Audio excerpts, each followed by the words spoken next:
Our story begins not with a creature, but with a world. Imagine a time some 4.5 billion years ago when our Earth was a molten ball of rock.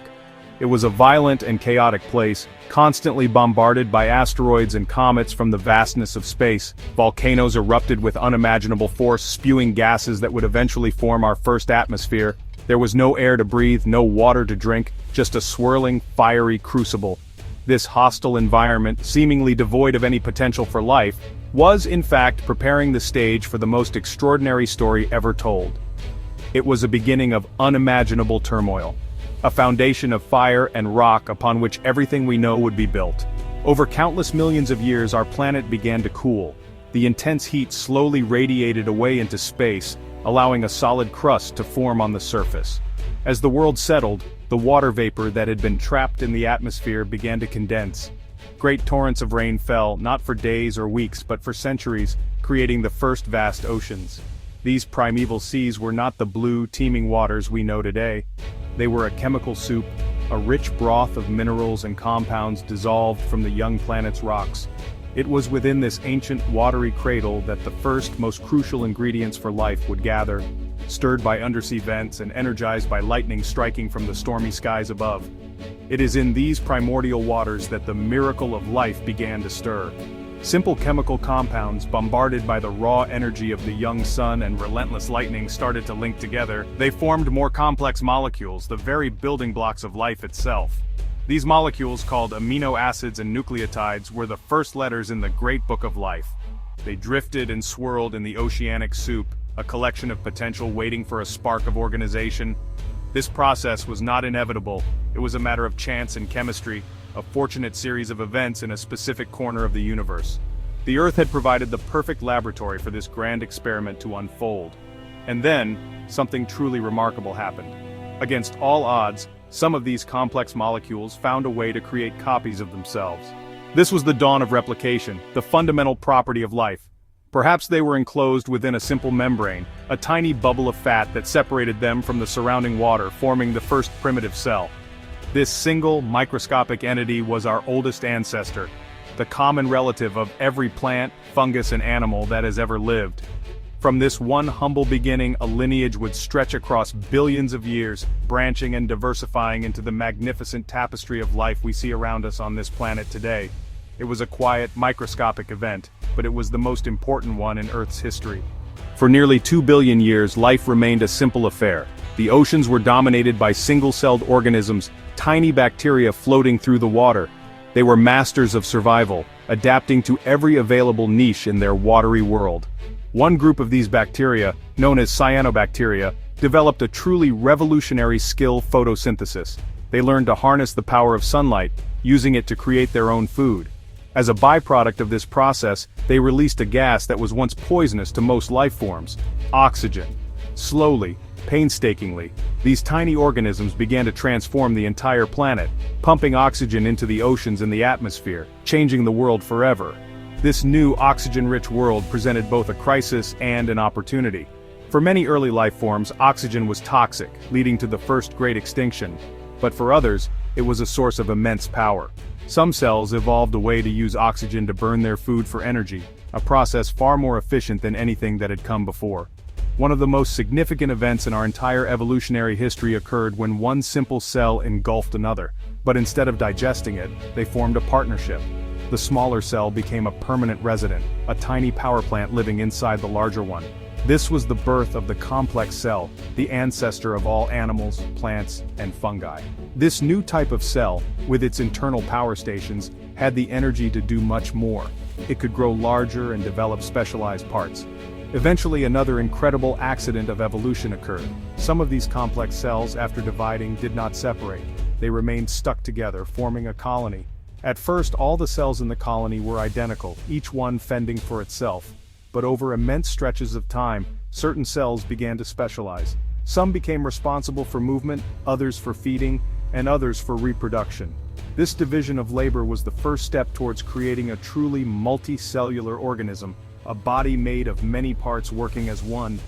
This leap from a single cell to a cooperative body of many cells was not a small step, it was a gigantic bound. It allowed for a level of complexity that was previously unimaginable. Life could now build bigger, more intricate structures. It could develop tissues, organs, and systems. In the ancient oceans, the first true animals began to appear. There were creatures like sponges, simple filter feeders anchored to the seabed. Then came the jellyfish, drifting on the currents, and the first worms, burrowing in the sediment. Life was no longer just a microscopic film upon the world. It was becoming visible, active, and wonderfully diverse, all thanks to that ancient act of cellular cooperation. For eons, life had multiplied by simply making identical copies of itself. This process, known as asexual reproduction, is efficient and reliable. However, it produces offspring that are genetic clones of the parent. This lack of variation meant that evolution proceeded at a very slow pace. If the environment changed, an entire population could be wiped out if it lacked the right traits to survive. The engine of evolution needed a new source of fuel, a way to shuffle the genetic pack and create novelty with every new generation. That revolutionary innovation was the invention of sex, a truly pivotal moment for life on Earth. Sexual reproduction is the mixing of genetic material from two different parents to create a unique offspring. This simple act of combining genes had a profound effect on the diversity of life. Instead of producing identical copies, parents could now produce a wide variety of children, each with a slightly different combination of traits. Some might be a little faster, some a little stronger, some better at resisting disease.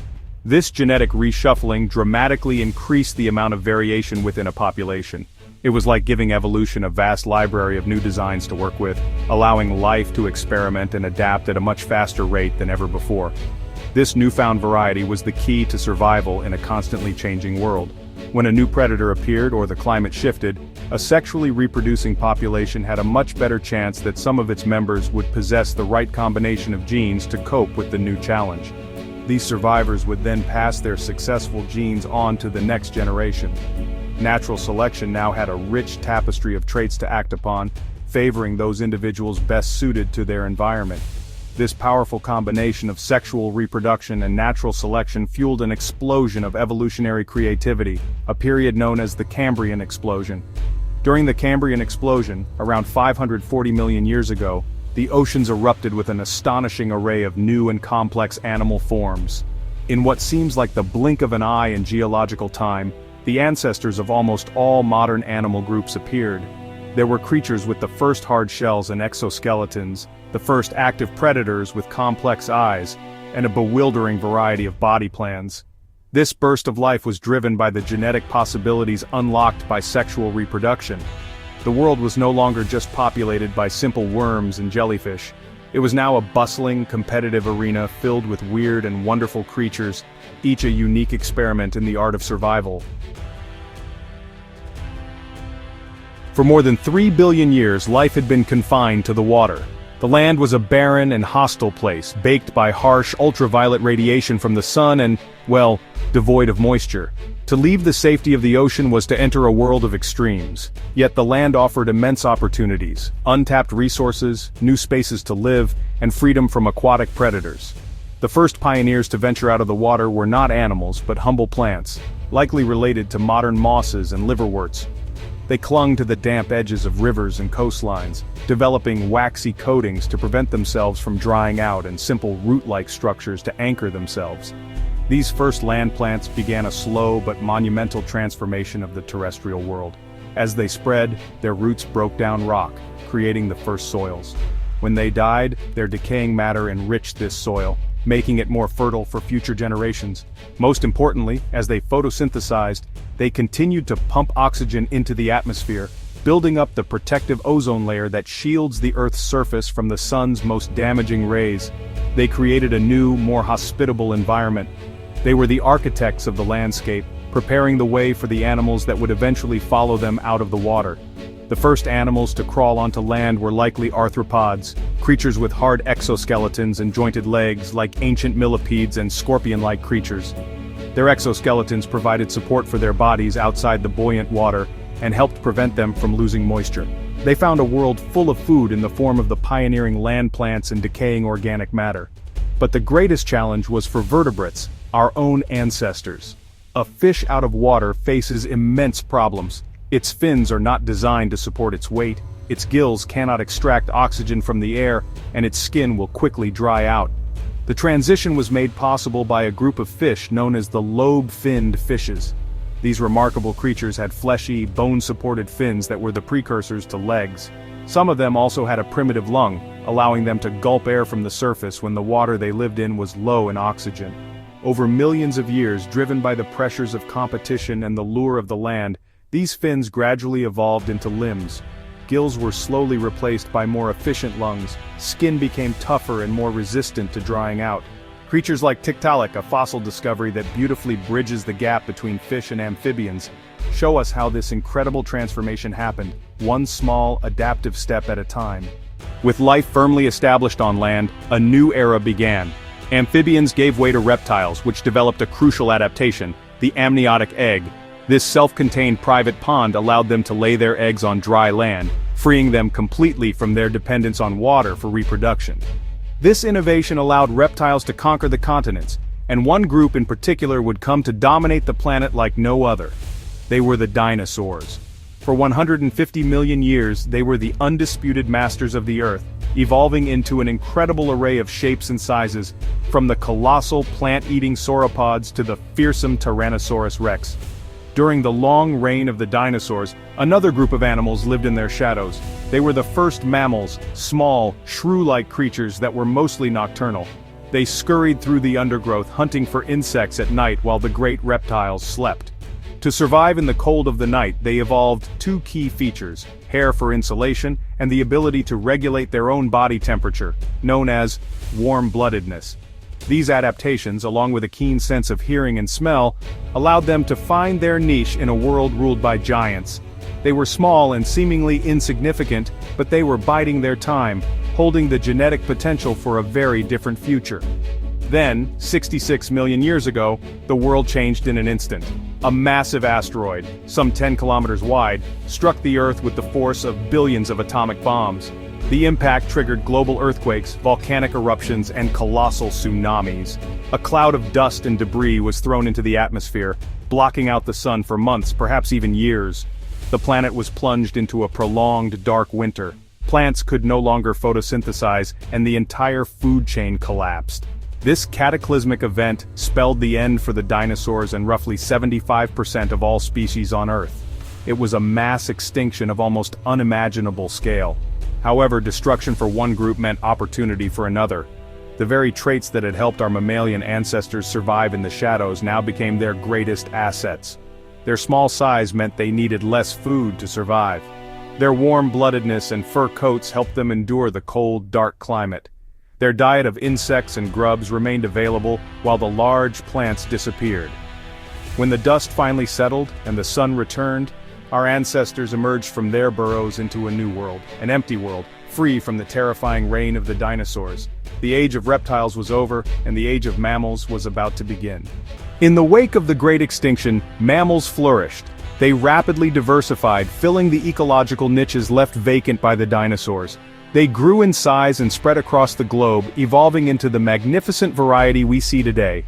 From the whales in our oceans to the bats in our skies, among these new mammals was a group that returned to the trees, the primates. In the complex three-dimensional world of the forest canopy, they evolved grasping hands, forward-facing eyes for depth perception, and large complex brains to process all this new information. These were the fundamental adaptations that would set the stage for our own lineage. Our story is one of remarkable improbability, a chain of chance events, and fortunate accidents stretching back across 4 billion years. Think of it. If that ancient cell had not engulfed its partner, complex life might never have emerged. If sexual reproduction had not been invented, the diversity of life would be a fraction of what it is. If that asteroid had missed our planet, the dinosaurs might still rule the world, and our small, shrew-like ancestors would likely remain scurrying in the undergrowth. Each step on this long journey from the formation of our planet to the rise of mammals was a hurdle that could have easily sent our story in a completely different direction. The journey from those early primates to modern humans is a story for another time, but it follows the same principles. It is a tale of adaptation to changing environments, of natural selection favoring those with the intelligence and social skills to survive. It is a story written in the fossil record and in our very DNA. Every part of our bodies, every impulse in our minds, is a legacy of this deep evolutionary past. We carry within us the inheritance of the first cell, the resourcefulness of our mammalian ancestors, and the complex brain of a primate. Our existence is a testament to the resilience and endless creativity of life. When we look at the world around us, from the smallest insect to the largest whale, we are looking at our distant cousins. We are all part of one extraordinary family tree rooted in a single common ancestor that lived billions of years ago. Our journey has been long, perilous, and utterly astonishing. To be here now as conscious beings able to reflect on this epic tale is perhaps the greatest marvel of all. We are the products of an unbroken line of survivors, and we have a duty to understand and protect the magnificent web of life to which we so deeply and wonderfully belong.